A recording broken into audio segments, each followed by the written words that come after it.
5 बजने को है। दंगल में आप सभी का स्वागत है। आपके साथ मैं हूं चित्रा त्रिपाठी। लोहिया की जन्मभूमि अंबेडकर नगर में मेरी मौजूदगी है, जहां से आज दोपहर को जन विश्वास यात्रा को हरी झंडी दिखाई गई है भारतीय जनता पार्टी के राष्ट्रीय अध्यक्ष जेपी नड्डा की ओर से। सिर्फ जेपी नड्डा ही नहीं, उत्तर प्रदेश के मुख्यमंत्री योगी आदित्यनाथ हो या बीजेपी के बड़े बड़े दिग्गज नेता, यूपी के अलग अलग हिस्सों की ओर से, इन लोगों की ओर से जन विश्वास रैली निकालकर न सिर्फ योगी मोदी सरकार के कामकाज को गिनाया गया, बल्कि विरोधियों पर जमकर वार भी किया गया। एक तरफ बीजेपी जनता का विश्वास जीतने में लगी हुई है, तो वहीं दूसरी तरफ अखिलेश यादव ने नई धार और रफ्तार के साथ एक नया आरोप लगाकर मुकाबले को और ज्यादा दिलचस्प बना दिया है। आपको बताते चले कि अखिलेश यादव की ओर से आरोप लगाया गया है कि दरअसल भारतीय जनता पार्टी समाजवादी पार्टी के नेताओं के फोन टैप करती है और खुद मुख्यमंत्री योगी आदित्यनाथ हर रोज शाम को उनके कुछ नेताओं के फोन को सुनते हैं। कुल मिलाकर घमासान जारी है। प्रियंका गांधी ने भी संबोधित करते हुए जनता के मुद्दे को उठाया और बीजेपी सरकार पर निशाना साधा, तो वहीं दूसरी तरफ बसपा के भी इस मसले पर अपने सुर हैं। इसी विषय को लेकर चर्चा की हम शुरुआत करेंगे, लेकिन उसके पहले हमारी ये रिपोर्ट देखिए। इनसे ज्यादा अनुपयोगी कोई हो नहीं सकता था जिसने उत्तर प्रदेश को बर्बाद किया। अब जैसा करोगे वैसा भरोगे, ये तो कानून तो अपना काम करेगा ही करेगा, लेकिन आपको पीड़ा इसलिए होती है क्योंकि आपका साथ सच्चे अच्छे आदमियों के साथ है ही नहीं। पूरा देश जानता है कि जहां जहां चुनाव भारतीय जनता पार्टी हारने लगती है, इन संस्थाओं को आगे करती है। इनका पोखलाट, ये चोर की दाढ़ी में तिनका के सिवाय कुछ नहीं। जैसे जैसे उत्तर प्रदेश में चुनाव का महीना नजदीक आता जा रहा है, प्रचार में मुद्दे बदलते और बनते जा रहे हैं। सियासत में साम दाम दंड भेद से ऊपर की राजनीति चल रही है। यूपी की जनता को उपयोगी और अनुपयोगी में फर्क जानना है। शनिवार को समाजवादी पार्टी के नेताओं और समर्थकों पर इनकम टैक्स का छापा रविवार को भी जारी रहा। अखिलेश ने कल भी योगी सरकार, मोदी सरकार और जांच एजेंसियों को कटघरे में खड़ा किया था। अखिलेश ने आज भी सवाल खड़े किए, लेकिन आरोप नया था कि हमारे सभी फोनों को सुना जा रहा है। हमारे जितने भी फोन है समाजवादी पार्टी के कार्यालय के या हमारे संबंधित जितने लोग भी हैं, उनके मोबाइल को सुना जा रहा है। सबको लिसनिंग पे लगाया हुआ है और मुख्यमंत्री खुद शाम को कुछ की रिकॉर्डिंग सुनते हैं, जिनका फुल फॉर्म ही IAS है, इंडिविजुअल आफ्टर सरकार। और जो अधिकारी हैं वो ये कहते हैं हम मजबूरी में कर रहे हैं और कुछ चमचागिरी में कर रहे हैं, कुछ खुश करना चाहते हैं, आखिरी वक्त में भी खुश करना चाहते हैं। अखिलेश कह रहे हैं कि योगी सरकार उनका और समाजवादी पार्टी के नेताओं के फोन को टैप करवा रही है। दावों में कितना दम है, इसकी सच्चाई पता नहीं, लेकिन उत्तर प्रदेश में अपनी सत्ता को दूसरी पारी में खेलने के लिए योगी और बीजेपी ने अपने रथ दौड़ा दिए हैं। जन विश्वास यात्रा के नाम से, जिसमें योगी भी शामिल है, बीजेपी अध्यक्ष जेपी नड्डा का नाम है, केंद्र में मोदी के धाकड़ मंत्री भी शामिल है। अंबेडकर नगर में बीजेपी अध्यक्ष जेपी नड्डा ने रथ यात्रा को हरी झंडी दिखाई। मथुरा में सीएम योगी ने रथ की कमान थामी। झांसी में रक्षा मंत्री राजनाथ सिंह ने बागडोर संभाला, तो बलिया में MP के CM शिवराज सिंह चौहान रथ पर सवार दिखे। कब से धर्म और कब से ये पूजा पाठ याद आने लगी? अब तो क्योंकि भारत का वोटर जाग गया है और वो भारतीय संस्कृति के जुड़ाव में गर्व महसूस करता है, इसलिए मजबूरन कोई चंदन लगा के घूम रहा है, कोई मंदिर के दर्शन कर रहा है। 20 साल में कभी देखा आपने कोई तस्वीर जिसमें अखिलेश जी किसी मंदिर में गए हों? IT के छापे एक रूटीन प्रक्रिया के हिस्से होते हैं। ऐसा तो पहली बार हुआ नहीं। क्या कांग्रेस के समय में नहीं हुआ था क्या? आखिर इनकी आय से अधिक संपत्ति का मामला बीजेपी के समय का मामला तो नहीं है, तो कांग्रेस की सरकार का समय का मामला है। और 5 साल के कार्यकाल में संपत्ति 200 गुना ज्यादा बढ़ जाए, ये क्या है? आप इसको जो है स्वीकार नहीं करेंगे। जनता से अब झूठ बोलकर हम जनता का समर्थन नहीं हासिल करना चाहते। यदि जनता का समर्थन हासिल करना चाहते हैं तो जनता का दिल और दिमाग जीत कर हम उनका समर्थन हासिल करना चाहते हैं। बहनों भाइयों, ये हमारे भारतीय जनता पार्टी का चरित्र है। यूपी में बीजेपी 14 दिन तक अपनी रथ यात्रा से जनता का दोबारा से विश्वास जीतने की कोशिश कर रही है। सभी बड़े दिग्गज रथ पर सवार हैं। हालांकि देश के सबसे बड़े सूबे में अपनी खोई जमीन को फिर से हासिल करने के लिए कांग्रेस और प्रियंका भी पूरा जोर लगा रही है। रायबरेली में रण की तैयारी है। हिंदू और हिंदुत्ववादी के में जो फर्क बना रहे हैं वो ये कह रहे हैं कि जो हिंदू धर्म सिखाता है वो यही है कि सत्य के पथ पर चलें। ये लोग सत्य के पथ पर नहीं चल रहे हैं, रोज रोज झूठ बोलते हैं, रोज रोज लोगों को गुमराह करने का काम करते हैं। तो वो ये कह रहे हैं, मैं कह रही हूँ, क्या कहा मैंने, कि आप अपनी शक्ति को पहचानो, आगे बढ़ो। अब की बार यूपी चुनाव में जहां सत्ताधारी BJP expressway, Kashi Vishwanath corridor, केंद्र और राज्य की तमाम योजनाओं, योगी की कार्यकुशलता को विकास की राह में हमसफर बताकर मैदान में है, तो वहीं विपक्ष लखीमपुर खीरी में किसानों की मौत, गृह राज्य मंत्री अजय टिनी के इस्तीफे की मांग, निषाद समाज में बीजेपी का धोखा, बेरोजगारी, महंगाई, IT रेड जैसे मुद्दों को सरकार के खिलाफ इस्तेमाल कर रहा है। फैसला जनता करेगी, किसमें कितना है दम। रायबरेली में मौसमी सिंह, अंबेडकर नगर से चित्रा त्रिपाठी और बिजनौर से राम किनकर सिंह के साथ कुमार अभिषेक, मथुरा, आज तक। जन विश्वास यात्रा के जरिए कितना भरोसा हासिल कर पाती है भारतीय जनता पार्टी, देखना महत्वपूर्ण रहेगा। दूसरी तरफ अपनी रथ यात्रा को लेकर विजय यात्रा के जरिए दरअसल अलग तरह का शंखनाद करने की कोशिश अखिलेश यादव की ओर से, लेकिन महत्वपूर्ण यह है कि मुकाबला बेहद दिलचस्प है इस बार का उत्तर प्रदेश के इलेक्शन का। इसी को लेकर चर्चा की शुरुआत करेंगे। खास मेहमान जुड़ चुके हैं, उनका परिचय आपसे करवा देती हूं। डॉक्टर संजय निषाद, प्रेसिडेंट हैं आप निषाद पार्टी के, वो हमारे साथ जुड़े हुए हैं। इनके भी विरोधी सुर हैं, हालांकि बीजेपी के साथ ही हैं। निषाद जी से पूछेंगे कि आखिर बीजेपी को बार बार घेरने के पीछे की स्ट्रैटेजी क्या है। प्रेम शुक्ला जी, राष्ट्रीय प्रवक्ता भारतीय जनता पार्टी के, हमारे साथ मौजूद हैं। मनोज यादव कक्का जी हमारे साथ समाजवादी पार्टी के प्रवक्ता जुड़ चुके हैं। Doctor MS Khan, spokes person BSP के, हमारे साथ मौजूद हैं। और अभय दुबे जी, स्पोक्स पर्सन कांग्रेस के, हमारे साथ जुड़ चुके हैं। लेकिन सबसे पहले डॉक्टर संजय निषाद जी, शुरुआत आपसे ही करते हुए, ये बार बार बीजेपी को आंखें बहुत तरेरते हैं आप, इस बार क्या हो गया कि बीजेपी आपको ठीक नजर नहीं आ रही है? नहीं, हम तो अपने समाज के नेतृत्व करते हैं और समाज के दर्द को और उसकी आवाज को नेतृत्व तक पहुंचाने का कोई माध्यम, उसको कोई दूसरा कुछ कहे तो अलग बात है। रही बात जो कहते हैं कि भाई देखिए जो समाज 70 साल पहले देश को आजाद कराया हो और सभी पार्टियों ने छला हो और संविधान में मिला और आरक्षण जो है, ये शब्दों का असर है।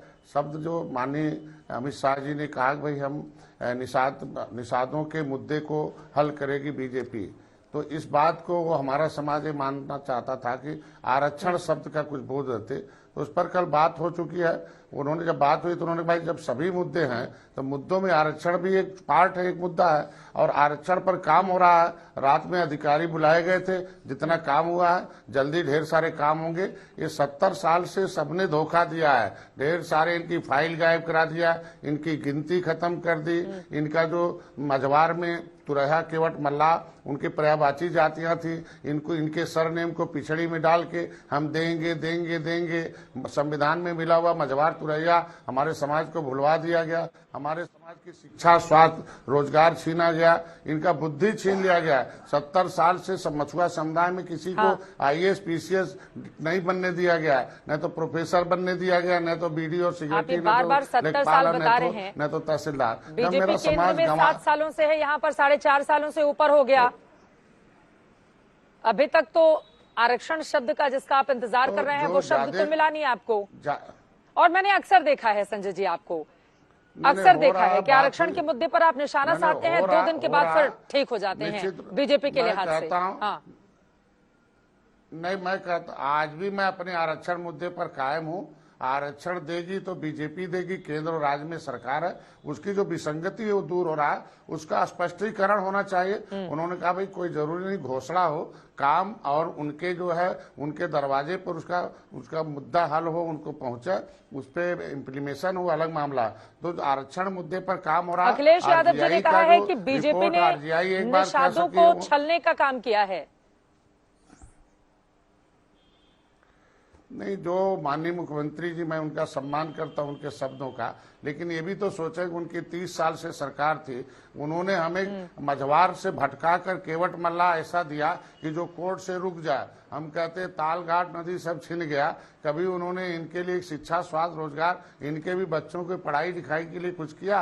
इनके हाथ में सरकार थी कि सपा और बसपा के सहयोग से केंद्र की सरकार चल रही थी। हमारी फाइल मुकुल वासनी ने गायब करा दिया। ये आरजीआई को दोबारा इन्होंने एक गलत लेटर भेज दिया कि ये पूछा जाए कि केवट मल्ला अनुसूचित के हकदार हैं कि नहीं है। आरजीआई ने लिख के दे दिया ये इंटाइटल नहीं पूछ।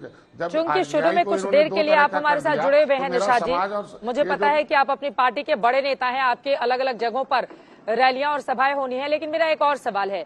राजभर जी कह रहे हैं कि इधर आ जाइए, आपकी मांग वो पूरी कर देंगे, और वो अखिलेश यादव के साथ हैं, तो कहीं राह बदलने की तो नहीं सोच रहे हैं आप? देखिए, जो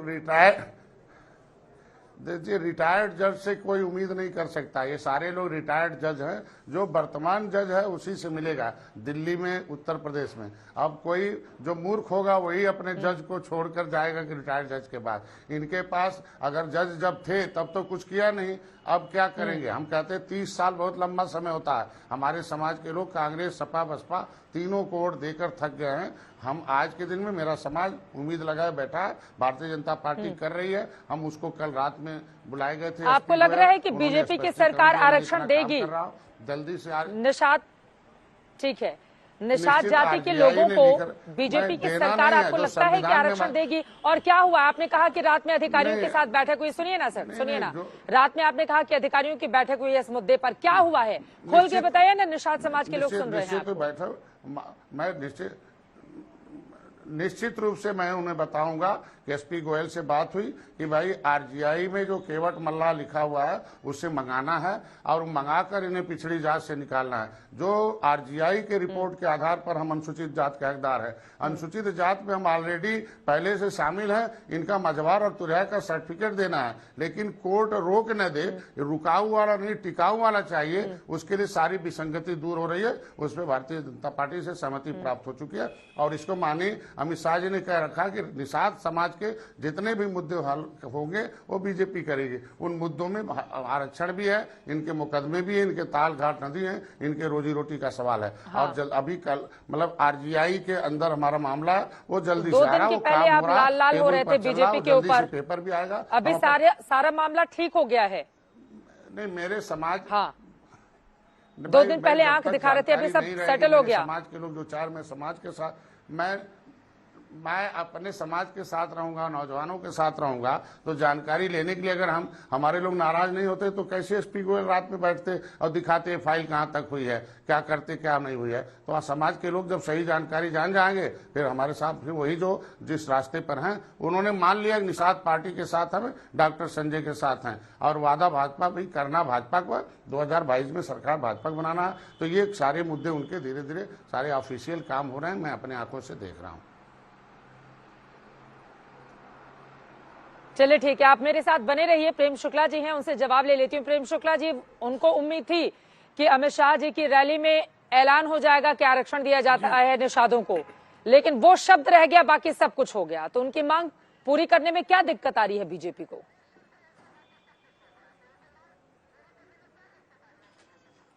देखिए, निश्चित तौर पर जो भी आरक्षण का उनकी जो मांग है, समाज के उन्नति के लिए, समाज के कल्याण के लिए निषाद पार्टी ने जिस तरह की मांगे रखी हैं उसका यथोचित सम्मान किया जाएगा। प्रक्रिया के अनुकूल उनको आरक्षण उपलब्ध कराया जाएगा। और भारतीय जनता पार्टी जब कोई संकल्प लेती, जिस तरह से महाराष्ट्र में मराठा आरक्षण का संकल्प हमने लिया, तो मराठा आरक्षण हमने दिया, और जबकि कांग्रेस, एनसीपी और शिवसेना की सरकार वही मराठा आरक्षण को टिका पाने में असमर्थ हो गई। ओबीसी को जो है चुनाव में आरक्षण का कि भूमिका भारतीय जनता पार्टी ने स्पष्टता से रखी। आज वही ओबीसी आरक्षण जो है कांग्रेस, एनसीपी और शिवसेना नहीं दे पा रही है। तो भारतीय जनता पार्टी प्रक्रिया का पालन करते हुए निषाद समाज के कल्याण के प्रति पूरी तरह से प्रतिबद्ध है। और आदरणीय संजय निषाद जी इस बात से भलीभांति परिचित है कि भारतीय जनता पार्टी की सरकार ही निषाद समाज की अधूरी मांगों को पूरा करने में समर्थ है। चलिए ठीक है, अब मतलब आपके और निषाद पार्टी के बीच क्या कुछ चल रहा है? कभी वो आंखें दिखाते हैं, 2 दिन के बाद मान जाते हैं, फिर कुछ मुद्दों को लेकर अपने मतभेद सामने रखते हैं। उस पर नहीं जाते हुए वो भी दावा कर रहे हैं 2022 में बीजेपी की मजबूत सरकार बनवाना है। लेकिन अब सीधे मैं आपके पास आते हुए मनोज यादव कक्कू साहब, चूंकि आज खुद मुख्यमंत्री की ओर से मथुरा में कहा गया है कि अनुपयोगी मैं सिर्फ अपराधियों के लिए हूं, और अखिलेश यादव ने कहा था कि वो उपयोगी नहीं अनुपयोगी हैं उत्तर प्रदेश के लिए, तो सीएम के इस बात पर क्या है जवाब आपका? अपराधियों के लिए अनुपयोगी होते चित्रा, सिर्फ अपराधियों के लिए ही अनुपयोगी और दुरुपयोगी होते तो मैं समझता हूं कि सबसे पहले उनका जो बुलडोजर है वो अजय मिश्रा टेनी के घर पर चलता। क्योंकि अजय मिश्रा टेनी ने, जो जनरल डायर ने स्वतंत्र भारत के इतिहास में लोगों पे गोलियां चलवाई, कम से कम उसने सामने से गोली चलवाई। लेकिन भारतीय जनता पार्टी और योगी जी के सरकार पोषित मिनिस्टर ने, जिनके ऊपर देश के लॉ एंड ऑर्डर की जिम्मेदारी हो, उनके सुपुत्र ने लोग किसानों को किस तरह से रौंदा आपने देखा ही होगा। और फोन टेप का मामला निजता का मामला है, और निजता का मामला आप अगर संवैधानिक रूप से देखें तो व्यक्ति का मौलिक अधिकार होता है। भारतीय जनता पार्टी अब इतना डर गई है कि अब आपने तो यात्रा, विजय रथ यात्रा कवर करी थी, जिस तरह से जनमानस आ रहा है, एक बार एक यात्रा से राष्ट्रीय अध्यक्ष अखिलेश यादव जी के राजनीतिक पराक्रम से इतना डरी हुई है भाजपा कि अब इनके जन विश्वास यात्रा में न जन है न विश्वास है, किसी तरह का नहीं है। अगर विश्वास होता तो उत्तर प्रदेश में गन्ना किसानों का 16,000 करोड़ रुपया बकाया नहीं होता। हम आप जब बात कर रहे हैं तो पूरे प्रदेश में किसानों के धान की फसल बर्बाद हो रही, 1,000 रुपया प्रति क्विंटल किसान धान बेचने को मजबूर है, कहीं भी एक भी क्रय केंद्र नहीं खुला हुआ है। तो अब भारतीय जनता पार्टी से उत्तर प्रदेश का आम जन ये जानना चाह रहा है कि उनका किसान की आय दोगुनी कहाँ हुई। ये आरक्षण की बात कर रहे हैं, मैं खत्म कर रहा हूँ चित्रा जी, मेरा नाम कक्कू नहीं काका बताइए प्रेम शुक्ला जी। आप, मैं आरक्षण पे कह रहा हूँ। अच्छा माफ कीजिएगा, मैं उसको ठीक कर जी चित्रा जी, ऑडियो की 14 प्रोफेसरों में से 12 एक जात के लोगों का सिलेक्शन हुआ। इनकी बात खत्म हो जाए तो बोलना शुरू करो। तो आरक्षण कहाँ चला गया? 73,000 बोले जा रहे हैं, 22,000 दलित पिछड़ों के साथ कुछ नहीं हुआ, 68,500 में 22,000 ठीक है। अब आप एक साथ सारे आरोप लगाएंगे तो उस पर जवाब में नहीं दे पाएंगे। ठीक है मनोज जी, मैं आ रही हूँ आपके पास, मैं आ रही हूँ आपके पास। एक बार प्रेम शुक्ला जी से मैं जवाब ले लेती हूँ, प्रेम शुक्ला जी से जवाब ले लेती हूँ। प्रेम शुक्ला जी, एक तो वो तमाम मुद्दे लेकर आप पर हमलावर हो रहे हैं, दूसरे अखिलेश यादव जी की ओर से ये भी कहा गया है, अखिलेश जी की ओर से यह भी कहा गया है कि उनके नेताओं के खुद उनके फोन टैप करवा रही है बीजेपी। जब हारती है तो फिर शुरू कर देती है फोन टैपिंग करवाना और आईटी रेड पड़वाना। क्या है इस पर जवाब आपका? देखिए, अखिलेश सिंह यादव हार के डर की वजह से पूरी तरह से बौखलाए हुए हैं। उस बौखलाहट का ही परिणाम है कि कपोल कल्पित आरोपों की झड़ी लगा रहे हैं। उनको कपोल कल्पित आरोपों को लगाने के अतिरिक्त क्या है, किसानों के मुद्दे पर बात कर रहे हैं। 38,000 करोड़ रुपयों के कर्ज में उत्तर प्रदेश के किसानों को आकंठ डुबा कर ये गए थे। उन 38,000 करोड़ रुपए के बीच में बोल रहे हैं, इनको जरा समझाइए कि ये जो है समाजवादी पार्टी पार्टी है, लेकिन ये गुंडागर्दी है, इसमें ठीक नहीं है। चित्रा जी, मैं शांत हो जाता हूँ। चित्रा जी, मैं गुंडों के साथ कैसे बहस करूं? अब उनको बोल लेने दीजिए। चित्रा जी, मैं रक्तपात करने वाले रक्त चरित्र वालों से कैसे बहस करूं? नहीं ठीक है, ये इस तरह की टिप्पणी से नहीं ठीक है, व्यक्तिगत टिप्पणी नहीं, इस तरह की कोई टिप्पणी नहीं। मुद्दे पर आइए, मुद्दे पर आइए। मनोज जी, आप इंतजार कीजिए अपनी बारी का। एक बार प्रेम शुक्ला जी की बात करूं। ठीक है, बोलिए। इनकी भाषा देखिए, भाषाई मर्यादा और शुचिता की बात करते हैं। असली गुंडा तो 38,000 करोड़ रुपए के कर्ज में फिर देखो चिल्ला रहा गुंडा।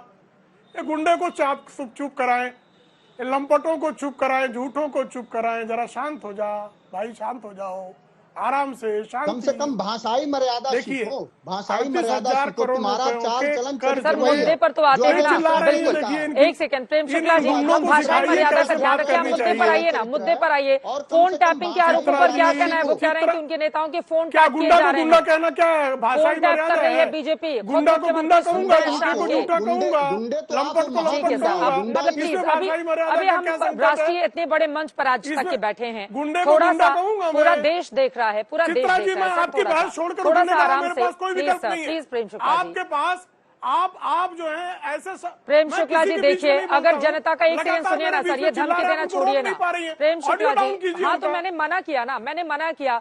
अब आप कहेंगे कि मैं डिबेट छोड़कर चला जाऊंगा, तो फिर आपके पास मेरे सवालों का जवाब नहीं। थोड़ा आराम से प्रेम शुक्ला जी, आप तो ऐसे प्रवक्ता नहीं है, आप तो ऐसे प्रवक्ता क्या तरीका है मेरे पास? अरे वो नहीं चिल्लाएंगे, मैं हूँ कंट्रोल करने के लिए। मैं लगातार उनके बीच में चिल्लाऊंगा तो आप क्या करेंगी?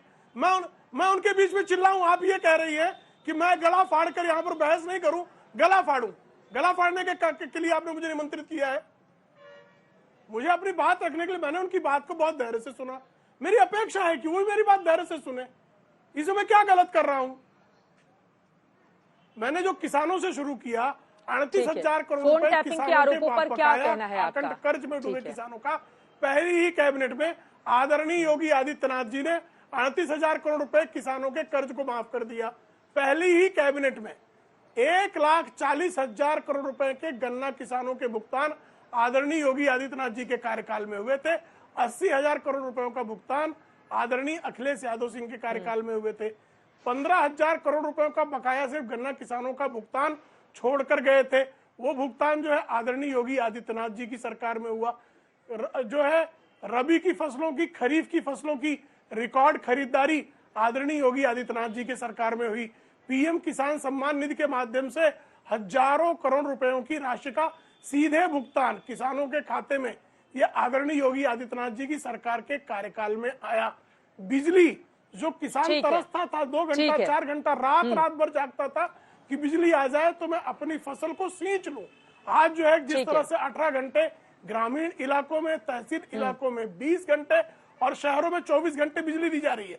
जिस तरह से per capita income Uttar Pradesh का 4.5 वर्षों में डबल कर दिया गया, जिस तरह से उत्तर प्रदेश में 685 किलोमीटर एक्सप्रेसवे, सपा और बसपा दोनों की सरकारें 2007 से 2017 के बीच में जितना उन्होंने एक्सप्रेसवे का निर्माण किया था उसका 1.5 गुना। अब मैं बाकी के दोनों मेहमानों को भी लेकर आना चाहूंगी। अभय दुबे जी, एमएच खान जी भी बहुत देर से इंतजार कर रहे हैं। सीधे एमएच खान साहब आपके पास आते हुए, आप बार बार पूछते हैं क्या काम कर रहे हैं, क्या काम कर रहे हैं, वो लंबी फहरिस्त लेकर बैठे हुए हैं गिराने की, आप लोगों को उनका काम दिखाई नहीं देता। और जिस अंबेडकर नगर में मैं मौजूद हूं, जिसको अलग जिला बनाने का काम और नाम दिया बहन मायावती जी ने, कहां पर दिखाई देती है? आपके यहाँ के बड़े बड़े नेता पार्टी छोड़कर दूसरों को ज्वाइन कर रहे हैं, और जो आरोप लगाए गए हैं दोनों ही नेताओं की ओर से, उस पर भी जवाब दीजिए। बसपा कहां पर खड़ी है इस वक्त मौजूदा राजनीति में? एमएच खान साहब। चित्रा जी, बसपा जनता के साथ खड़ी है, और दूसरा ये है कि पार्टी से हमारे नेता कोई गया नहीं है। हमने अनुशासनहीनता में, नालायकी में निकाला है, और उनको मैं कूड़ा कावड़ा करता हूँ। उनको वो कूड़ा कावड़ा जिसको लेना चाहे ले ले, जिस पार्टी में जाना चाहे जाए। कोई भी पार्टी अपने अनुशासनहीनता करने वाले को बर्दाश्त नहीं करेगी। देखिए, ये सब डाइवर्जन है चित्रा जी। अभी ये जो आंकड़े दिखाए जा रहे हैं कागजी आंकड़े हैं, कागजी आंकड़ों में कुछ रखा नहीं है। महंगाई चरम सीमा पर है, जनता महंगाई से त्रस्त है, महंगा पेट्रोल डीजल के दाम से त्रस्त है। जनता जो है ये देख रही है कि हमारे ऊपर किसानों के ऊपर खाद भी चढ़ाई जा रही है। ये सब चीजें मुद्दा होंगी। ये मुद्दा नहीं होगा कि आप कागज पर लेके बैठ गए। आप देखिए, किसानों के गन्ना का मूल्य, आप किसान के गन्ना का मूल्य आप भुगतान कर रहे हैं, किसानों पर एहसान कर रहे हैं क्या? किसान रात दिन, जाड़ा गर्मी बरसात में गन्ना बोता है और अपने ट्रैक्टर टाली से उसको मिल तक पहुंचाता है, और उसका दाम नहीं मिल रहा है। उसका दाम अगर दे रहे हो आप तो बड़ा एहसान कर रहे हो आप। आज भी 16,000 करोड़ रुपया गन्ना किसानों को बाकी है, उसने अपना माल दिया है, आप उसका एहसान कर रहे हो। तो हमने भुगतान किया। ये क्या तमाशा है? भुगतान किया। भुगतान आप एहसान कर रहे हो किसानों के ऊपर। किसानों को कर्ज में डुबा रहे हो आप। किसानों को जो खाद मिल रही थी, जो बोरी में 5 किलो बोरी में खाद कम कर दिया, और खाद लेने में लाइन लग रही है, लाठी चल रहा है, डंडा चल रहा है, सर फोड़ा जा रहा है किसानों का। आम जनता त्रस्त है, और ये इतनी बड़ी फौज लेके उतरे हैं भारतीय जनता पार्टी के लोग। तो ये मान लीजिए चित्रा जी, इनकी हार हो रही है, तो ऐसा नहीं है इनके पास इंटेलिजेंस नहीं है, इनके पास सूचना नहीं है। सूचना है कि हाँ, आप हार रहे हो बुरी तरह से। इसलिए मध्य प्रदेश के मुख्यमंत्री को और कहाँ के मुख्यमंत्रियों को बुला रहे हो आप। नरेंद्र मोदी जी यहाँ जमीन पे उतर रहे हैं, नड्डा जी जमीन पे उतर रहे हैं। अगर योगी जी ने काम किया होता तो इन लोगों को आने की जरूरत कहाँ पड़ती? योगी जी खुद सक्षम थे कि हाँ, हम ठीक है एमएच खान साहब, हाँ ठीक है, अब जवाब सुन लीजिए। उसके बाद अभय दुबे जी, मैं फौरन आपके पास आऊंगी। आपने एक भी टिप्पणी नहीं की है, लेकिन प्रेम शुक्ला जी, पहले उनके आरोपों पर जवाब दीजिए आप।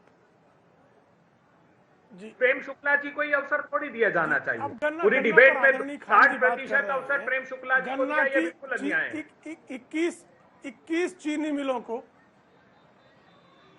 भाई सारे जवाब मुझे देने, तो अवसर किसको देंगे? भारतीय जनता पार्टी पर लगे आरोप का जवाब कांग्रेस देगी क्या?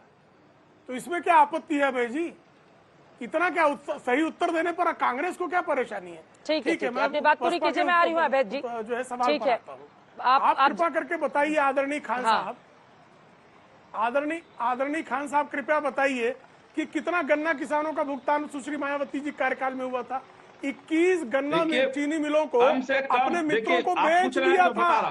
सुश्री मायावती ने, और 11 मिलों को बंद करा दिया था, चीनी मिलों को फिर भी पूछ रहे हैं तो बता दूं ना। मैं तो उनको शांति से सुन रहा था। चित्रा जी, ये क्या तरीका है?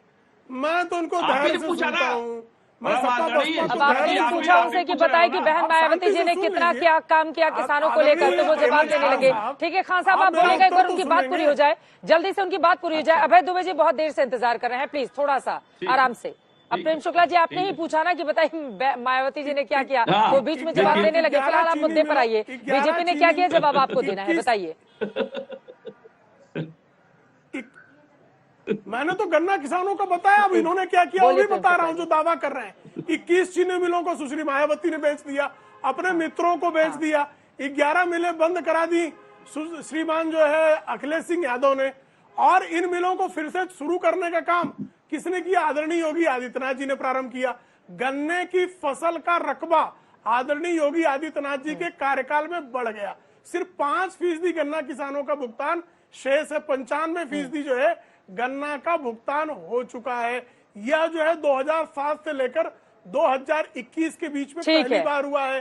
2017 तक कभी ये नहीं हुआ था। आप 80,000 पे जब 15,000, अब अभय दुबे जी को मैं बीच में लेकर आना चाहूंगी। ठीक है, 1,40,000 पे 8-9 हजार करोड़ रुपयों का जो है भुगतान शेष है। अभय दुबे जी, सीधे अब आपके पास आते हुए, हिंदुत्व के मुद्दे पर राहुल गांधी, प्रियंका गांधी दोनों लगातार बीजेपी पर हमलावर हैं, उसको हिंदुत्व की पार्टी बताकर और तमाम बातें कहते हैं। आज यही सवाल जब मैंने जेपी नड्डा जी से पूछा है इसी अंबेडकर नगर में, तो उनकी ओर से कहा गया कि कम से कम अच्छा तो है कि हिंदू और हिंदुत्ववादी शब्द उन लोगों की जुबान पर आ रहा है, और यही करने का काम बीजेपी की ओर से किया गया है। क्या है इस पर जवाब आपका? और योगी जी कह रहे हैं कि उत्तर प्रदेश के लिए मैं उपयोगी हूँ, इसीलिए योगी हूँ। जी पहले तो मैं ये बता दूं, संजय निषाद ये समूचे उत्तर प्रदेश का निषाद समाज ही बात सुन रहा होगा। 24 जून 2019 को निर्ममता और निर्दयता पूर्वक आदित्यनाथ जी की सरकार ने पूरे उत्तर प्रदेश में जो मल्लाह समाज अपनी नावों को लेकर रेती का के उत्खनन में अपनी आजीविका चलाता था, उसको समाप्त कर दिया।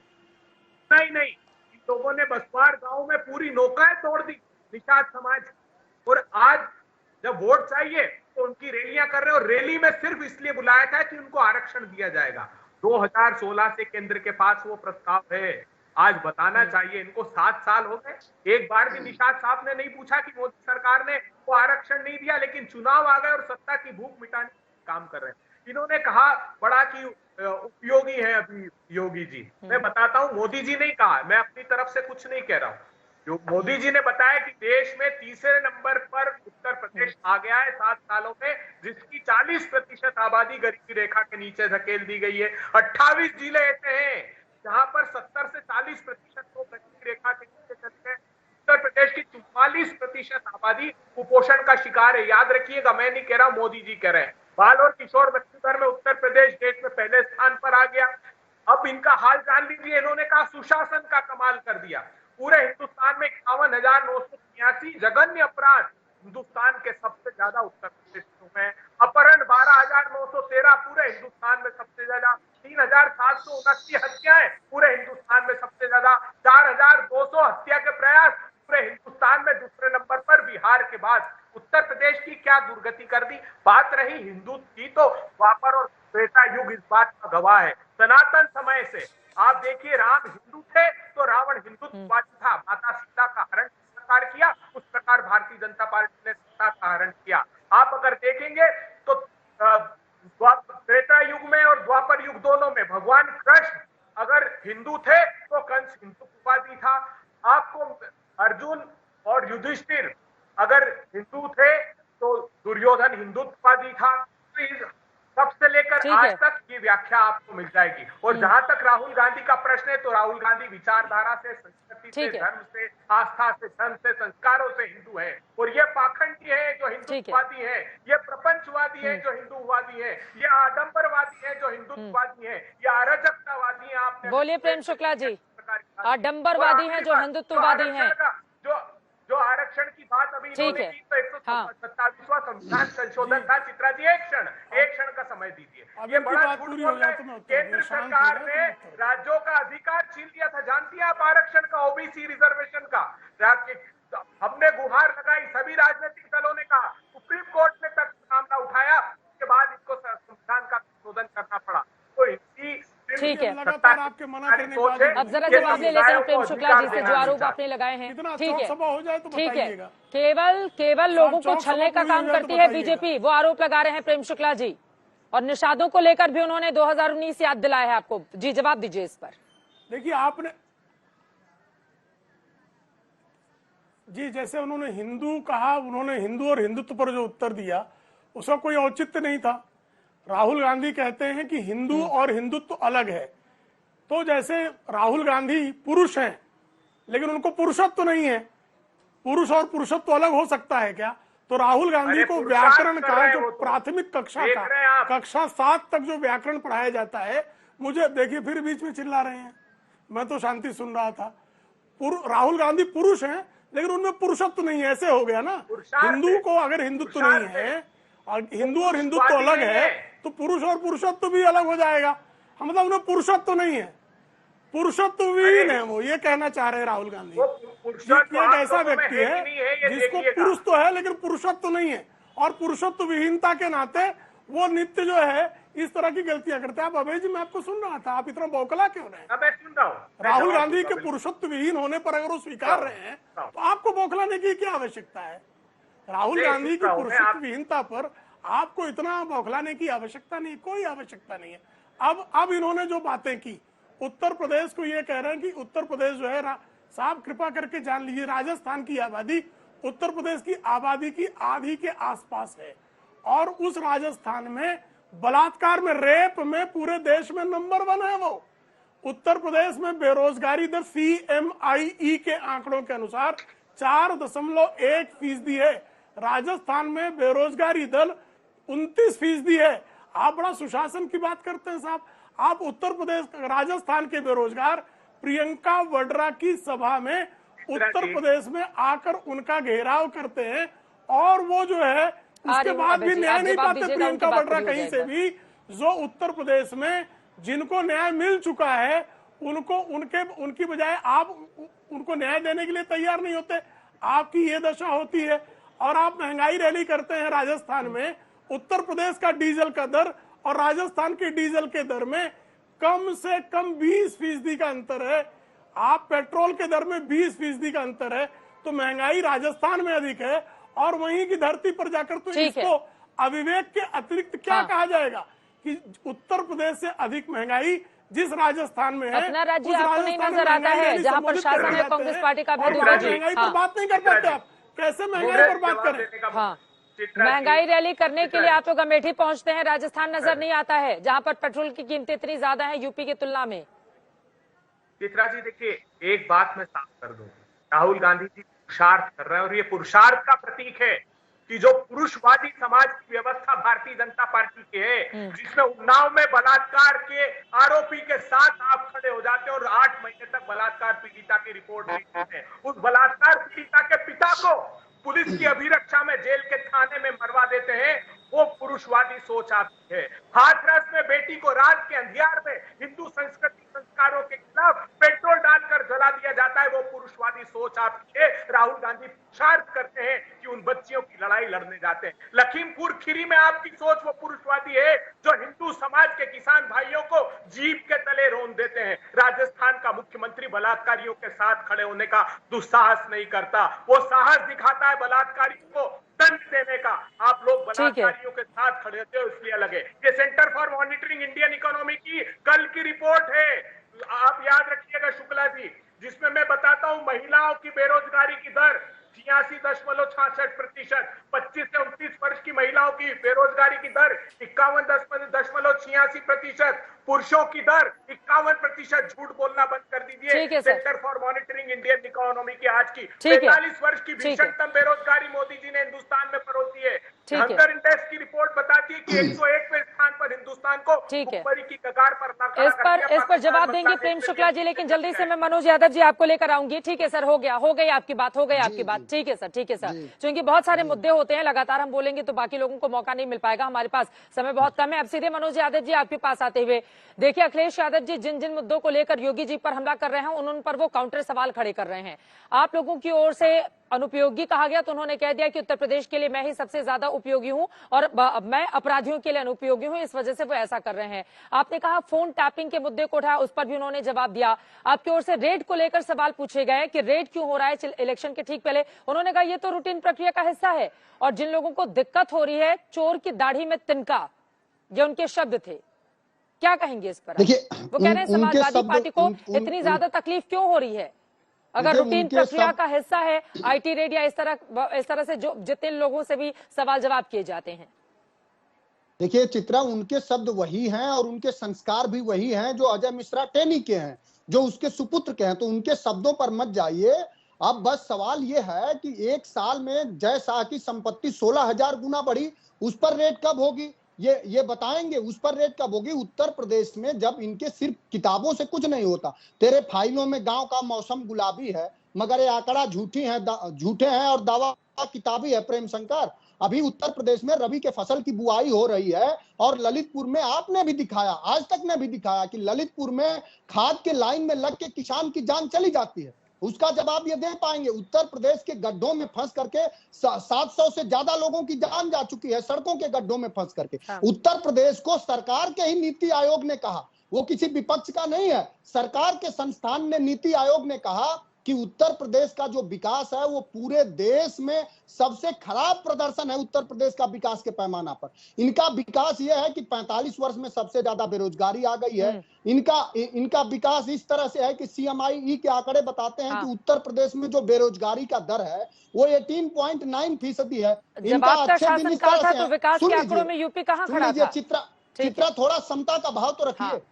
इनके तुलना करके बताएंगे तभी तो ज्यादा समझ में आ पाएगा ना। अरे बिल्कुल सुनिए सर, एक सवाल है कि अपने राज्य जब आपने शासन किया था तुलना करके बताएंगे तब समझ में आएगा कि जब सपा का शासनकाल था तो कौन से पोजीशन पर उत्तर प्रदेश था देश में।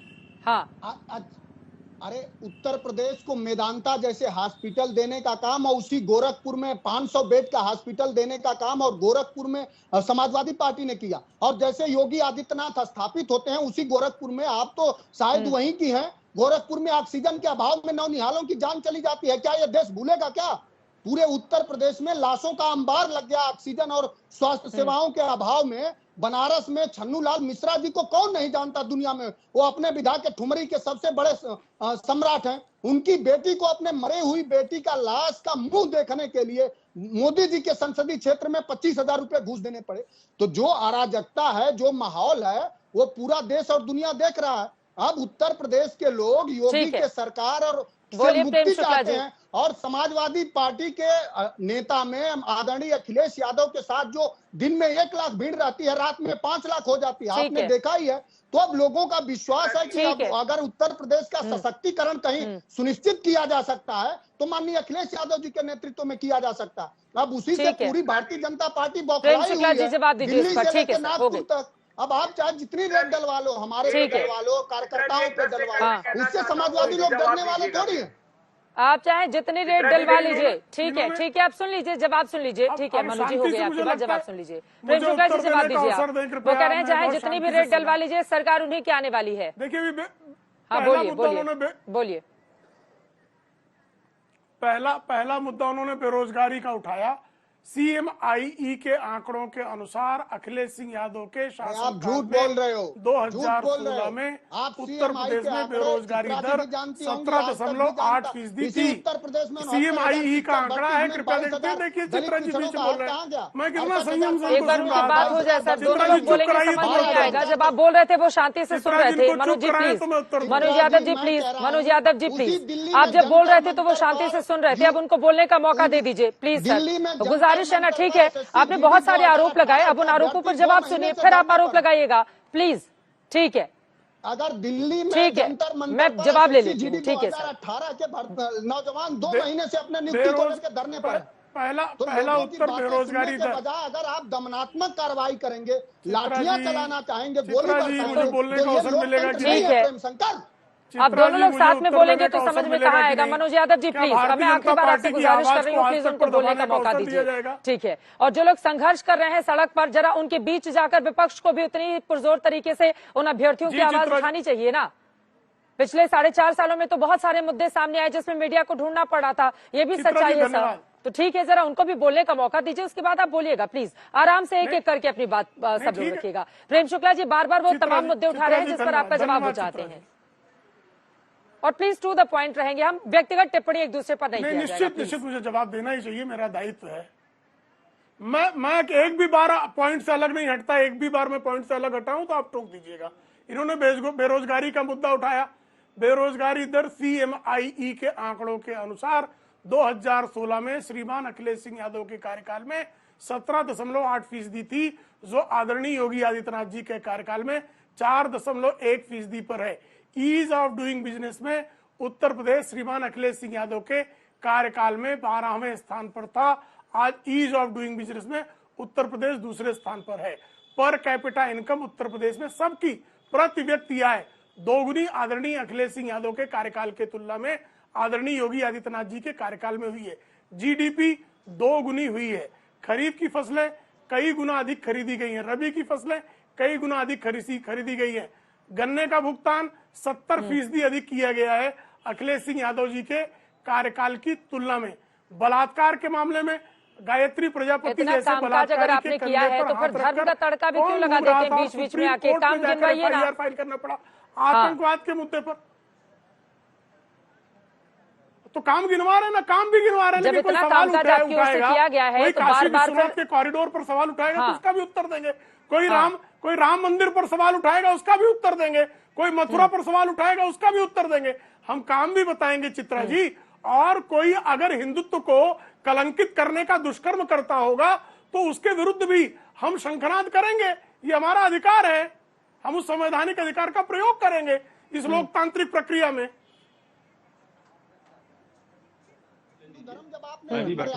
ये हिंदू और हिंदुत्व का फर्क है। एमएच खान साहब, बीएसपी को कैसा दिख रहा है? राहुल गांधी जो आरोप लगा रहे हैं बीजेपी पर, वो हिंदू और हिंदुत्व का फर्क बता रहे हैं। आपको लग रहा है कि उनकी बात सही है? मैं आ रही हूँ आपके पास अभय दुबे जी, एक बार जल्दी से एमएच खान की बात हो जाए। नहीं, वो तो कांग्रेस को तो बात छोड़िए, कांग्रेस को तो कुछ समझ में आता, कंफ्यूज है कांग्रेस। अभी शुक्ला जी को मैं बता दूं, जो शुक्ला जी ने सवाल उठाया मेरे ऊपर। देखिए, एक्सप्रेस वे का काम अगर सबसे पहले उत्तर प्रदेश शुरू किया गया था, जमुना एक्सप्रेस वे बहन कुमारी मायावती जी के शासनकाल में किया गया। और गंगा एक्सप्रेस वे ये दोबारा शिलान्यास कर रहे हैं। गंगा एक्सप्रेस वे का पट अभी भी बलिया में लगा हुआ है। जब ये समाजवादी पार्टी सरकार आई तो उस प्रोजेक्ट को बंद कर दिया। अब ये चला कर बेला में भारतीय जनता पार्टी अब गंगा एक्सप्रेस वे का उद्घाटन कर रही है, शिलान्यास कर रही है। ये हकीकत है, इसको जान लीजिए आप। दूसरी बात ये चीनी मिलों की बात है। 17 चीनी मिलों के मालिकों के ऊपर FIR दर्ज करा करके किसानों का जो दाम बाकी था वो वापस कराया गया, वरना कई लोगों को जेल में डालने की नौबत आ गई। ये काम नहीं कर सकता कोई बहन कुमारी मायावती जी के। सर, मुझे वक्त इतने की इजाजत देता है। जल्दी से अभय दुबे जी की मैं टिप्पणी लेना चाहूंगी, वरना उनकी बात रह जाएगी। ठीक है सर, अभय दुबे जी वो तो आपको सीरियसली लेने के लिए तैयार ही नहीं है। एमएच खान साहब कह रहे हैं उनकी बातों को ज्यादा तवज्जो क्यों देना? यूपी में कांग्रेस की क्या स्थिति है ये सब जानते हैं। मगर उत्तर प्रदेश गंभीरता से सब देख रहा है। सरकार गन्ने की खरीद नहीं करती, देश में जानना चाहिए। और इन्होंने वादा किया था, इनकी जो समिति थी उसने सिफारिश की कि 400 रुपए गन्ने का मूल्य कीजिए। इनके वरुण गांधी सांसद कह रहे हैं 17 जिलों में फसलें जला दी, धान नहीं खरीदा गया। आदित्यनाथ जी, महाराष्ट्र में आप किसानों को क्या दे रहे हैं? गन्ने का मूल्य बताइएगा। किसानों ने दम तोड़ दिया। महाराष्ट्र की तुलना में 1.5 गुना दे रहे हैं। अब आप बीच में बोल रहे हैं महाराष्ट्र की तुलना में। देश के सामने सच्चाई आ गई। आदित्यनाथ की सरकार को उत्तर प्रदेश की जनता आप निराशा में बीच बोला करते हैं। विश्वास दिलाता हूँ, 378 लाख टन गेहूं का उत्पादन होता है, हिंदुस्तान का सबसे ज्यादा। जब राहुल गांधी का नेतृत्व होगा तो कांग्रेसी को निराशा कहा था योगी आदित्यनाथ ने कि मैं एक एक दाना किसान भाइयों को खरीदूंगा। तो आज दंगल में हम इसी मुद्दे पर चर्चा कर रहे थे कि अपनी अपनी यात्राएं निकल रही हैं पॉलिटिकल पार्टीज की, लेकिन किसकी यात्रा अंजाम तक पहुंचेगी देखना बेहद दिलचस्प रहेगा। कुल मिलाकर 403 सीटों वाले उत्तर प्रदेश की विधानसभा में इस बार बड़ी और कड़ी टक्कर देखने को मिल रही है, लेकिन किसकी होगी जीत, किसकी होगी हार, इसके लिए तो हमें करना होगा 2 महीने का इंतजार। लेकिन कौन कौन से मुद्दे चुनावों के दौरान लगातार शामिल किए जाते हैं, ये देखना बेहद दिलचस्प है। एक छोटे से ब्रेक के बाद हम फौरन हाजिर होंगे। दंगल में अंबेडकर नगर से अभी के लिए बस इतना ही।